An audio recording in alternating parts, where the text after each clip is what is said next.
Hello, welcome back to Paul Jamie Construction. Listen, this job is absolutely mega. We've got some serious structural works going on this one.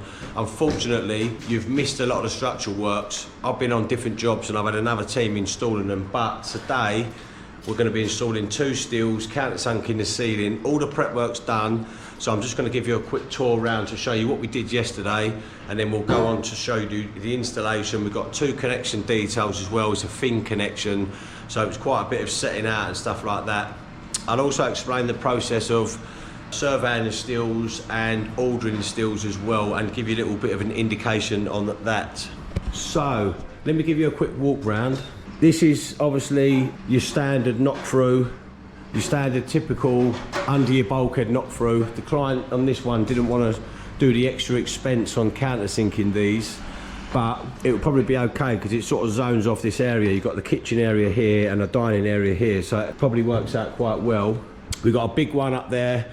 The client wanted to remove these 2 nibs, but that is adding a lot of strength to the building for lateral strength. So in order to remove them nibs, we would have had to install a goalpost below, bolted onto a foundation that's not there, and also a goalpost for the top floor.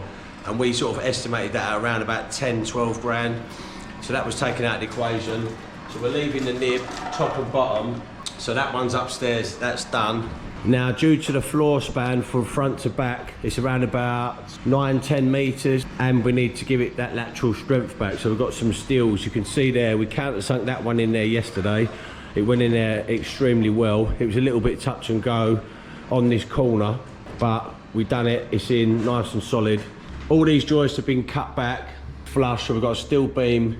2 steel beams were prepped yesterday. So we've got M12 bolts bolting through. We cut the bolt off as well, so it's nice and flush in case it interferes with any of the joist hangers. This one needs to be cut back as well this morning before we start. So you've got 2 steel beams. This is the connection detail. So this is all done by the fabricators. I just give them the sizes and they fabricate it for me. So that's a standard notched in detail. What this means is the 2 steels, or this one is interlocking the other one, will either finish, the tops will be flush or the bottoms will be flush.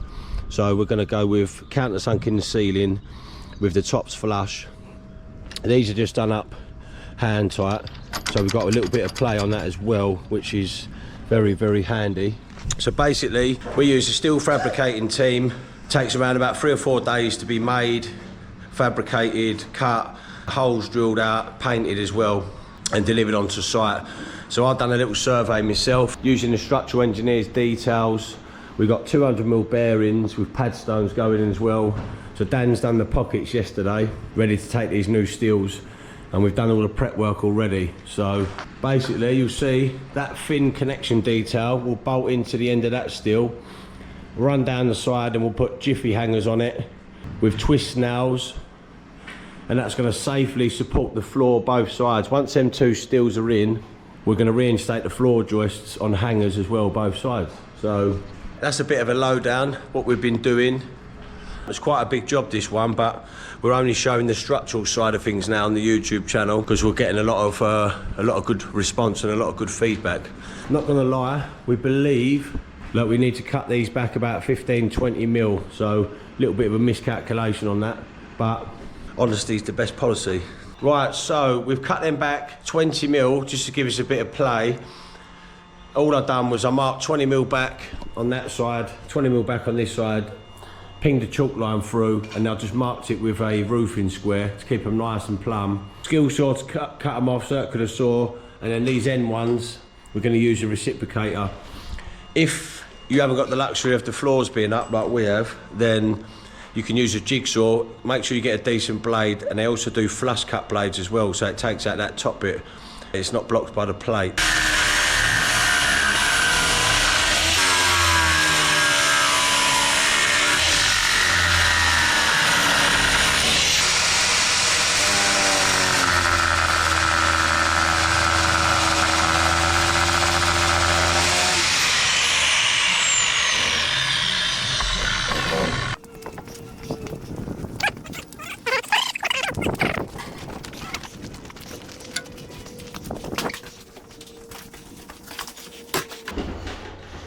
See it? It's probably out. No, it's the wrong way round. Why would you do that? I was just testing you, wasn't I? You fucking weren't switched on. Alright, he's supposed to be looking. Yeah, right. Yeah, I'm looking.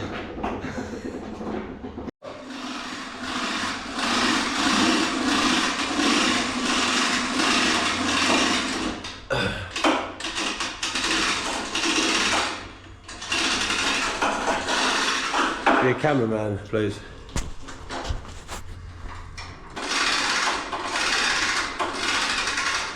Right, we side shift that in. That genie should start over,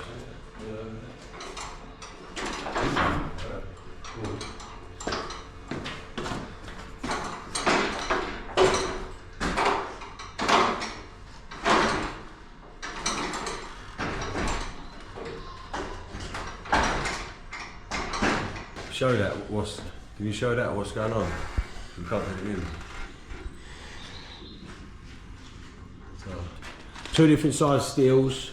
Obviously, they should have been fabricated flush at the top, so I'm not really sure what's going on there. So we've got to have a little look, have a little suss out.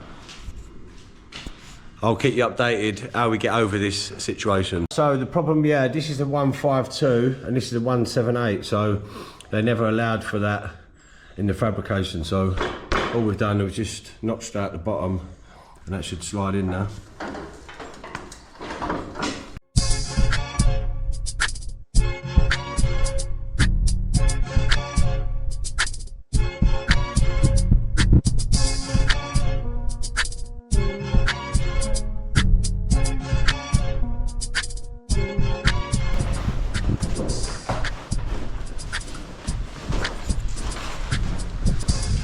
There you have it, guys. 3 steel sunk, countersunk in the ceiling for that nice streamlined modern look.